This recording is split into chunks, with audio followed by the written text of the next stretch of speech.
में कितना पानी बह निकला था इसका अनुमान लगाना मुश्किल है, लेकिन इतना तो सच है कि 9 नवंबर 2019 को भारत के उच्चतम न्यायालय ने राम मंदिर के निर्माण का निर्णय सुना दिया और पुनः अयोध्या का नवनिर्माण शुरू हुआ। इस बीच में योगी सरकार को इस बात का अनुमान था कि राम मंदिर निर्माण के पश्चात यात्रियों का लाखों की संख्या में यहाँ पहुँचना निश्चित रूप से यातायात के लिए एक समस्या बनेगा।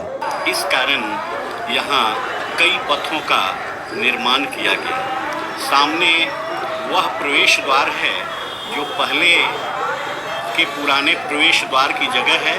जब मैं वर्ष 2018 में गया था तो उस समय लखनऊ गोरखपुर उच्च मार्ग से एक डाइवर्शन उतरता था, लेकिन इस बार मैं पथ भ्रमित हो गया वहाँ जाकर और बहुत पूछताछ के पश्चात मैं वहाँ से आगे बढ़ पाया। अभी जो पथ सामने है वह राम पथ के नाम से विख्यात है। इस बीच में योगी सरकार ने 4 प्रमुख पथों का निर्माण किया। शहादतगंज से नया घाट तक 13 किलोमीटर 4 लेन की सड़क बनी जिसका नाम राम पथ रखा गया। बिड़ला धर्मशाला से राम जन्मभूमि तक 566 मीटर लंबा पथ निर्मित हुआ जिसे राम जन्मभूमि पथ नाम दिया गया। श्रृंगार हाट से हनुमानगढ़ी तक 742 मीटर लंबा पथ निर्मित हुआ जिसे भक्ति पथ का नाम दिया गया। और चौथा तथा अंतिम पथ लता मंगेशकर चौक से लखनऊ गोरखपुर राष्ट्रीय उच्च पथ तक 4 लेन की सड़क निर्मित हुई जो धर्म पथ के नाम से विख्यात है। तो अब अयोध्या में प्रवेश का स्थल जो है वह धर्म पथ के रास्ते ही है, जहाँ का मैंने आरंभ में प्रवेश द्वार दिखाया है। वहाँ निरंतर उद्घोषणा होती रहती है, यात्रियों को सावधान किया जाता रहता है कि न तो वे किसी अनजान वस्तु को हाथ लगावें, न किसी अपरिचित व्यक्ति द्वारा दिए गए भोजन या प्रसाद को ग्रहण करें। तो इस प्रकार की एक अनिवार्य चेतावनी यात्रियों के लिए होती है, श्रद्धालुओं के लिए होती है कि वे किसी संकट में नहीं फंस जाए। सामने जो पथ है वही राम पथ है और आगे बढ़कर यह राम जन्मभूमि की ओर मुड़ेगा। इस पथ के निर्माण से यात्रियों के आवागमन की सुविधा बढ़ी है, लेकिन इसके अतिरिक्त भी 3 और पथ के निर्माण का प्रस्ताव पारित हो चुका है, जिसमें लक्ष्मण पथ जो 6.70 किलोमीटर लंबा होगा। गुफ्तार घाट से राजघाट तक यह 4 लेन में बनेगा। अवध आगमन पथ यह भी 4 लेन का होगा जो क्षीर सागर पथ से राम पथ तक के लिए होगा और अंतिम तीसरा क्षीर सागर पथ होगा। श्रद्धालुओं की संख्या और उनका तांता देखते ही बनता है। इस बार मैं 10 अप्रैल को सांध्य काल में अयोध्या पहुंचा था। इस बार अयोध्या पहुंचने का विशेष कारण भी था कि राम मंदिर नए सिरे से पुनर्निर्मित हो चुका था। पत्नी ने कई बार वहां चलने की जिज्ञासा की थी, लेकिन प्राण प्रतिष्ठा के महीने में वहां काफ़ी भीड़ भाड़ चल रही थी, काफ़ी अस्त व्यस्तता थी। इस कारण समय नए सिरे से निर्धारित किया गया। और दूसरा कारण कि मेरी एक शिष्या जिसमें हमारे कॉलेज से ही एमए हिंदी की पढ़ाई पूरी की, उसकी शादी अयोध्या में हुई और उसने कई बार आग्रह किया कि सर कभी आप अयोध्या आवें, वहाँ घूमें फिरें। और यह बात भी मेरे मन में थी। पिछले वर्ष भी उसने याद दिलाई तो मैंने कहा कि पहले राम मंदिर का निर्माण हो जाने दो, उसके बाद मैं आऊँगा। और इस बार हम लोगों ने पूर्व निर्धारित कार्यक्रम के अनुसार, यानी उसने मेरे इस कार्यक्रम की तिथि तय करने में मेरा सहयोग किया और उसने ही अप्रैल की 10 तारीख की तिथि निर्धारित की। मैं निर्धारित तिथि पर करीब संध्या 4 बजे अयोध्या पहुंच गया। उस दिन वहां आराम विश्राम हुआ और दूसरे दिन प्रातःकाल यानी 8 बजे के पश्चात हम लोग इस दर्शन के लिए निकल गए। अभी हम लोग राम पथ में मुड़ चुके हैं। यह जन्मभूमि पथ में मुड़ चुके हैं और जन्मभूमि पथ का जो आकर्षण है वह विशिष्ट तो है। यह बात अलग है कि यह पूरी तरह अभी निर्मित हो नहीं पाया है, बल्कि निर्माणाधीन है। आपको सामने बहुत सारे निर्माण कार्य होते हुए प्रगति पर दिख रहे हैं, लेकिन श्रद्धालुओं का तांता लगा हुआ है। वे राम जन्मभूमि स्थल की ओर बढ़ रहे हैं। रास्ते में विविध प्रकार के निर्माण अभी चल ही रहे हैं। इस क्रम में यह कह देना उचित होगा कि मेरी शिष्या जो शिखा पांडे है उसने हिंदी और अंग्रेजी दोनों विषय में एमए भी किया और वह वर्तमान में एक निजी विद्यालय में पढ़ा रही है। साथ ही साथ एमएड की पढ़ाई भी कर रही है। तो इस रूप में उसका भविष्य अभी उज्जवल है। और जहाँ तक पिछली बार मेरी यात्रा हुई थी वह दरअसल यात्रा कम थी, बल्कि पत्नी के इलाज के क्रम में मुझे फैज़ाबाद जाना पड़ा था और फैज़ाबाद ज़िले के अंतर्गत ही अयोध्या पूरी आती है। अब उसका नाम बदलकर अयोध्या ज़िला ही कर दिया गया है, यानी फैज़ाबाद एक शहर रह गया है, ज़िला का नाम अयोध्या हो गया है। तो उस बार तो रामलला टाट में थे, सामियाने और तंबू के नीचे थे, लेकिन इस बार रामलला का भव्य विशाल मंदिर बन चुका है और उस मंदिर या राम जन्मभूमि तक पहुंचने का ही यह लंबा प्रवेश द्वार है जिससे लोग चल रहे हैं। धीरे धीरे गर्मी भी बढ़ रही है, लोगों की सरगर्मी भी बढ़ रही है और भीड़ भी बढ़ रही है। संसार का नियम है कि बनने के लिए कुछ को बिगाड़ना पड़ता है, कुछ खत्म होते हैं, कुछ नए शुरू होते हैं। अयोध्या के इस पुनर्निर्माण में या कहें कि राम मंदिर के निर्माण के क्रम में अयोध्या के विकास में बहुत सारी पुरानी चीज़ें काल को भेंट चढ़ गईं। इनमें मुख्य रूप से पथों के विस्तार और चौड़ीकरण में 2200 दुकानें, 800 घर, 30 मंदिर और 14 मस्जिद ध्वस्त किए गए या टूट गए, तोड़ दिए गए। उसी तरह से सैकड़ों पेड़ों की भी बलि हो गई, तब जाकर कहीं यह भव्य राम जन्मभूमि पथ का निर्माण हो पाया है या राम पथ, धर्म पथ, भक्ति पथ का निर्माण हो पाया है।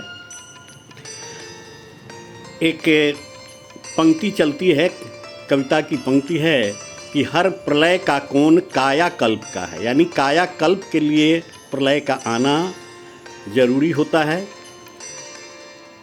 अयोध्या पहुंचने की ही रात मैंने अपनी शिष्या और उसके पति के साथ बैठकर इन 3 दिनों के ठहराव का कार्यक्रम मैंने तय कर लिया। जैसे 10 की रात शाम में मैं पहुंचता हूं और उसी रात यह तय होता है कि कल सुबह का समय राम जन्मभूमि दर्शन का होगा। उसके बाद संध्या काल में जो राम की पैड़ी और सरयू आरती का क्षेत्र है उसके दर्शन होंगे। फिर 12 तारीख को प्रातःकाल में हनुमानगढ़ी, दशरथ महल और कनक भवन के दर्शन किए जाएंगे।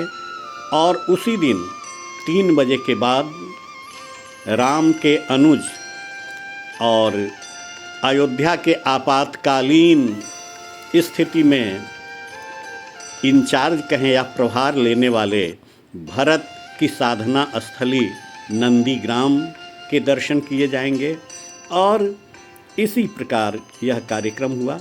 तो अभी जो दृश्य सामने है वह 11 तारीख की सुबह का है, जब हम लोग राम जन्मभूमि के दर्शन के लिए पहुंच रहे हैं, राम मंदिर के दर्शन के लिए पहुंच रहे हैं। अभी तो समय बहुत ज़्यादा नहीं है, मैं समझता हूँ करीब 9 बजे के आसपास का समय है, लेकिन लोगों का तांता आपको दिखाई पड़ ही रहा होगा कि किस तरह से लोग अपनी गठरी मोटरी बैग अटैची लिए और बच्चे, वृद्ध, जवान, स्त्री, पुरुष सभी अग्रसर हो रहे हैं। यह राम पथ है। और अब यह भाग जो आँखों के सामने है, उसी राम मंदिर की तरफ जाने के क्रम में यह अंतिम पड़ाव है, जहाँ यात्रियों के सामान सुरक्षित स्थानों पर रखवाए जाएंगे, उनके जूते चप्पल वहीं पर रखवाए जाएंगे और फिर यहाँ से उनको आगे जाने की अनुमति मिलेगी, राम मंदिर के दर्शन का अवसर मिलेगा। सारी व्यवस्थाएं चुस्त दुरुस्त हैं, या कहें कि बड़े पैमाने पर आने वाले श्रद्धालुओं की सुविधा को ध्यान में रखते हुए अनेक काउंटर्स बनाए गए हैं, जूते चप्पल रखने के अनेक स्थल बने हुए हैं। उन्हीं निर्धारित स्थलों पर ये सेवाएं निःशुल्क उपलब्ध हैं। आपका बैग, आपकी अटैची, आपका साज सामान, मोबाइल आदि सब यहाँ सुरक्षित रखवाए जाते हैं। अब जो दृश्य सामने है वह 3 बजे के बाद का है। 3 बजे के बाद हम लोग राम की पैड़ी या नया घाट की ओर बढ़ रहे हैं। अपनी गाड़ी पार्किंग में खड़ी हो गई है और वहाँ से यह यात्रा पैदल ही शुरू होती है।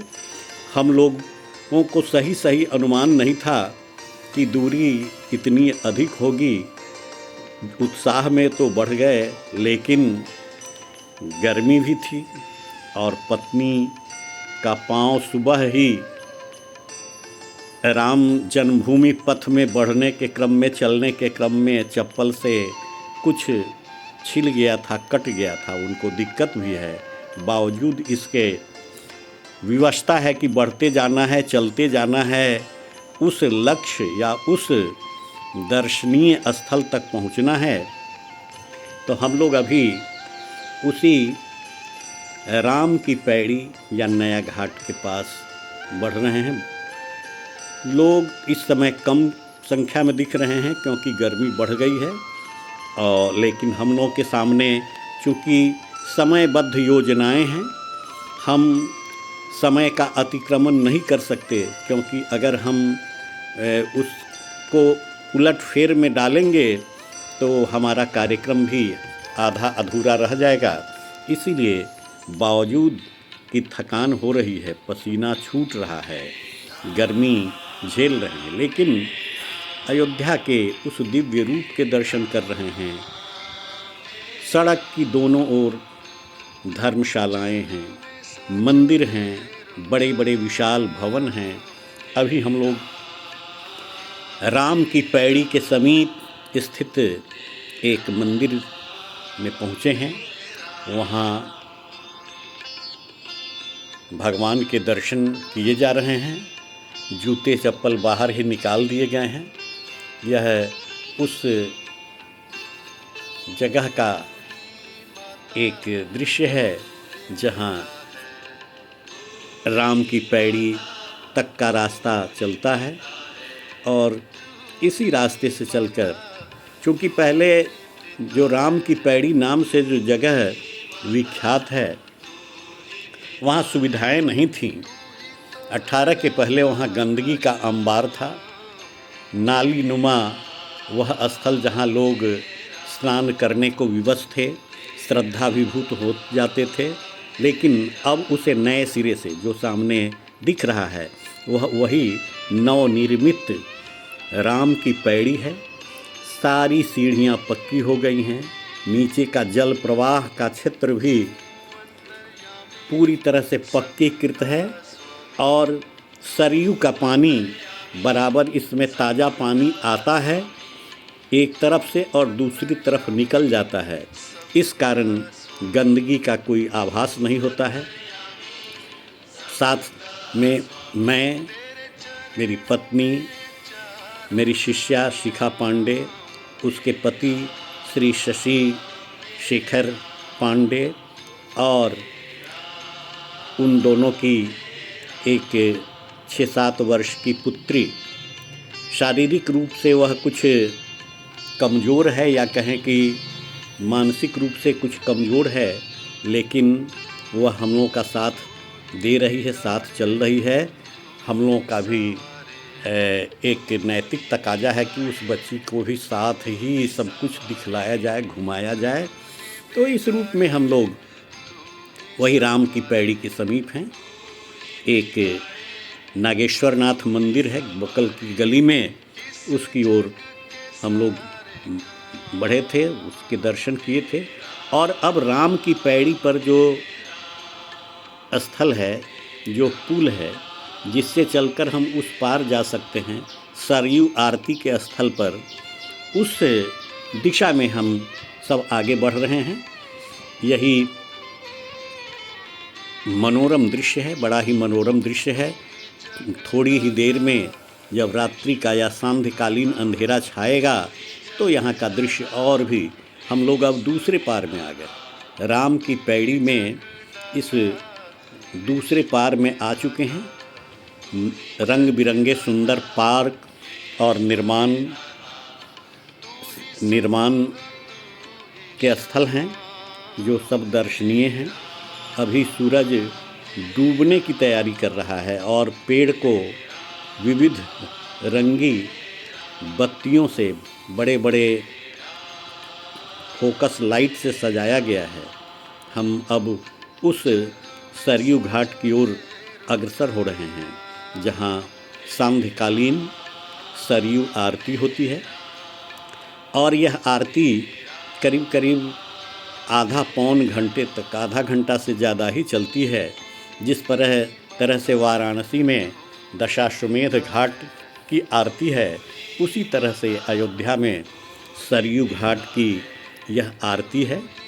यहाँ हजारों की संख्या में श्रद्धालु एकत्र होकर सांध्यकालीन आरती का दृश्य देखते हैं। सूरज अस्ताचलगामी हो चुका है, उसकी रक्तिम आभा चारों तरफ फैल रही हैं। पश्चिम में आकाश का रंग भी रक्तिम हो चुका है और हम लोग अब करीब करीब सरयू के उस घाट के पास पहुंच गए हैं जहां बैठने की व्यवस्था है और जहां यह सांध्यकालीन आरती संपन्न होती है। आरती के विषय में कहा जाता है कि यह भक्ति, आराधना और पूजा पाठ के विधान का एक अनिवार्य अंग है। और यह भी कहा जाता है कि पूजा पाठ के क्रम में जो त्रुटि होती है, मंत्रोच्चारण में जो त्रुटि होती है या विधि विधान में जो त्रुटि होती है, उन सारी त्रुटियों का अंतिम समाहार आरती के द्वारा कर दिया जाता है। यानी आरती उस भूल चूक और की लेनी देनी हो जाती है, भरपाई हो जाती है। हम घाट के पास पहुंच गए हैं और घाट के समीप धीरे धीरे लोगों का जमावड़ा बढ़ रहा है।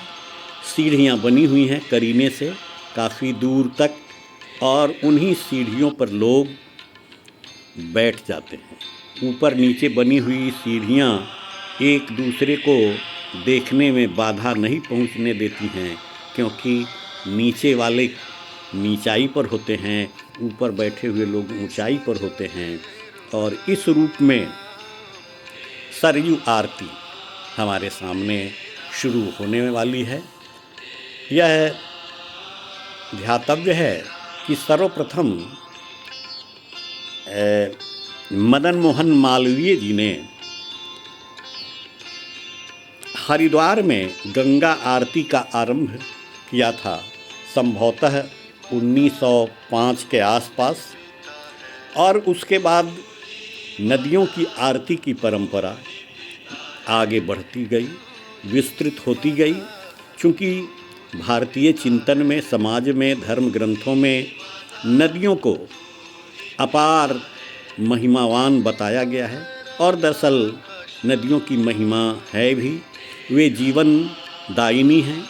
उनके कारण धरती पर अन्न उगते हैं, उनके जल को पीकर जीव जंतु तुष्ट होते हैं, और हम मज्जन पान आदि से अपने को शीतल करते हैं। जैसे वाराणसी की गंगा के विषय में भारतेंदु ने कहा कि दर्शन मज्जन पान त्रिविध भय दूर मिटावत, यानी उसके दर्शन से, उसमें स्नान से और उसके जल को पीकर हम अपने को परितुष्ट करते हैं, अपने को धन्य करते हैं। आरती आरंभ हो चुकी है।